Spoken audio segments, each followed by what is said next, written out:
Hi kids, this is Mrs. Gouloff again with chapter 2 of Because of Winn-Dixie. This is when you get to find out if the prediction that you made after chapter 1 is correct or close. And at the end of chapter 2, you can predict what will happen in chapter 3. I didn't tell you at first where this book came from. I told you it was written by Kate DiCamillo.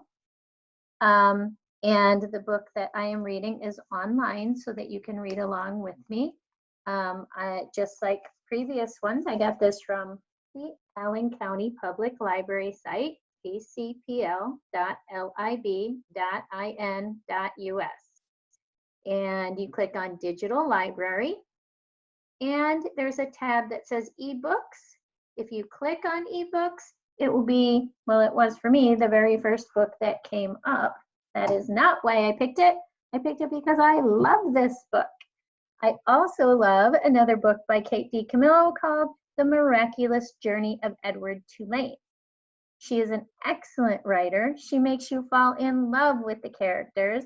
And as many times as I have read The Miraculous Journey of Edward Tulane, I have cried at the end every single time. I swear, 10 times I've cried at the end of this book. So when an author can make you love their characters, you know they're a good author. I also love Because of Winn-Dixie, and I am going to share the screen and get to the book.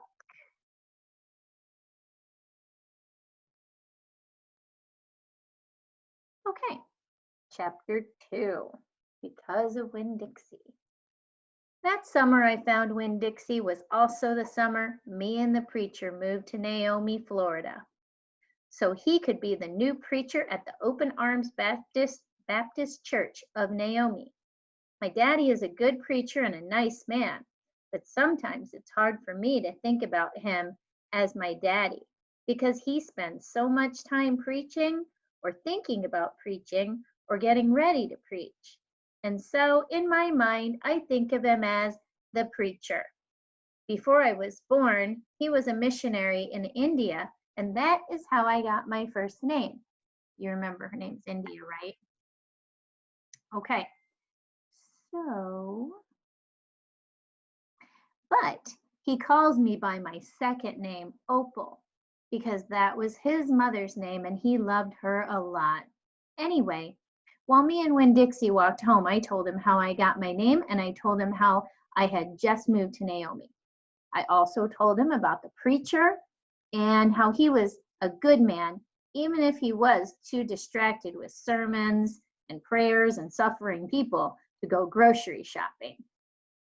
But you know what? I told Winn-Dixie, you are a suffering dog, so maybe he will take to you right away. Maybe he'll let me keep you. I'm questioning now. I wonder if he will.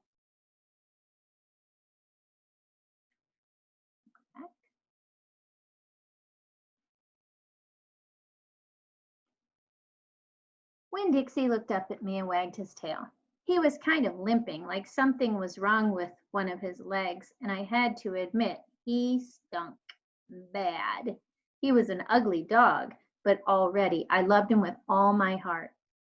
When we got to the Friendly Corners trailer park, I told Winn-Dixie that he had to behave right and be quiet because this was an adult trailer park, and the only reason I got to live in it was because the preacher was a preacher and I was a good, quiet kid. I was what the Friendly Corners trailer park manager, Mr. Alfred, called an exception.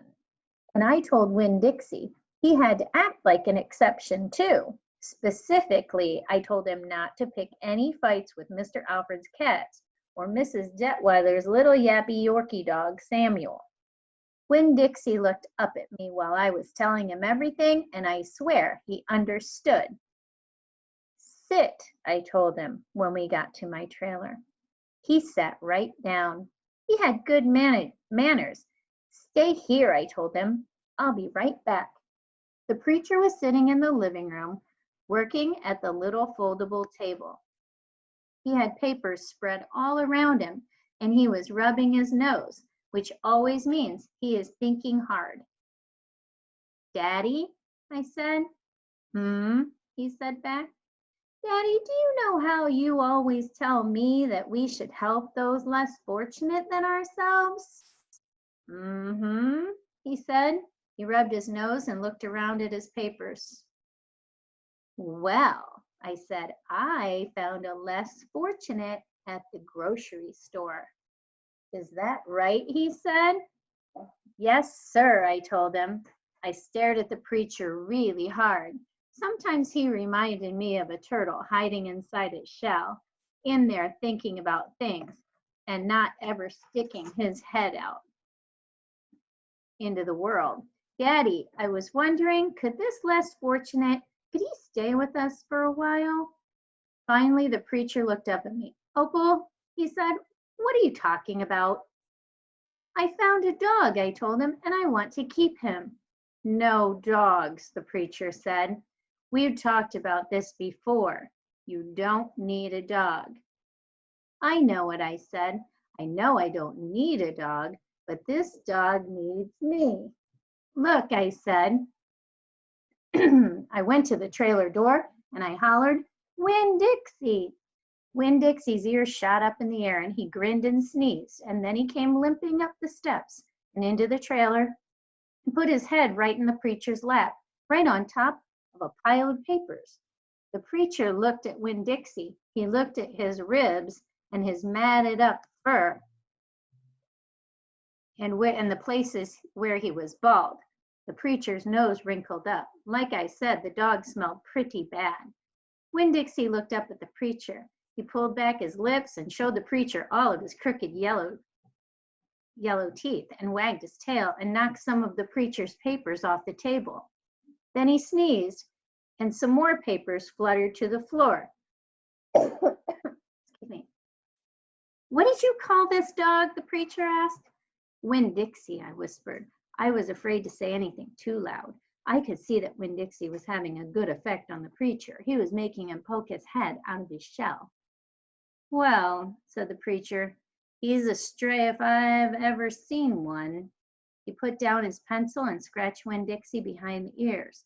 And a less fortunate, too, that's for sure. Are you looking for a home? The preacher asked real soft to Winn-Dixie. Winn-Dixie wagged his tail.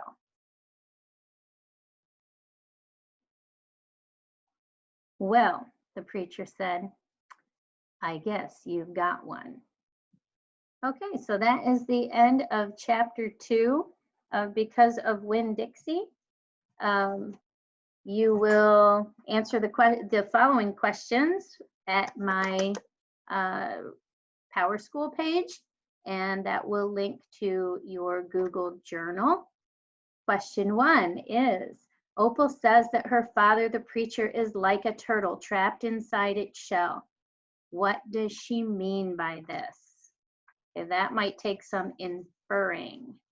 Take the clues and figure it out. Question 2, Opal has moved to a new town and doesn't know anybody. Write a few sentences about a time when you were in a similar situation.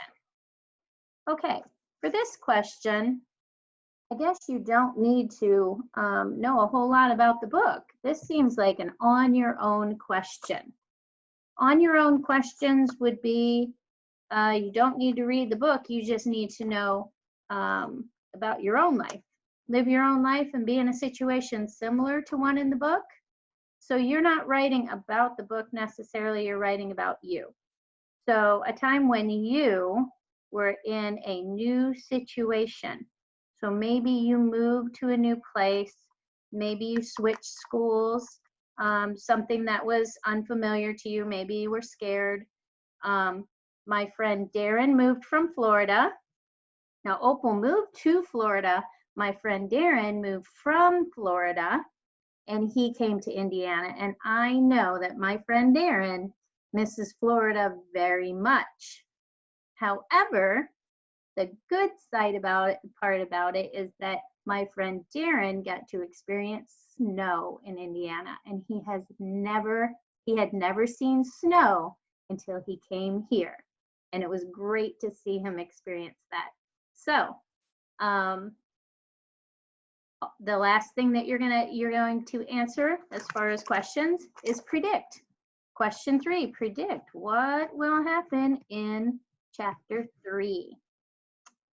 It's been nice reading to you. Have a good rest of your day. Bye.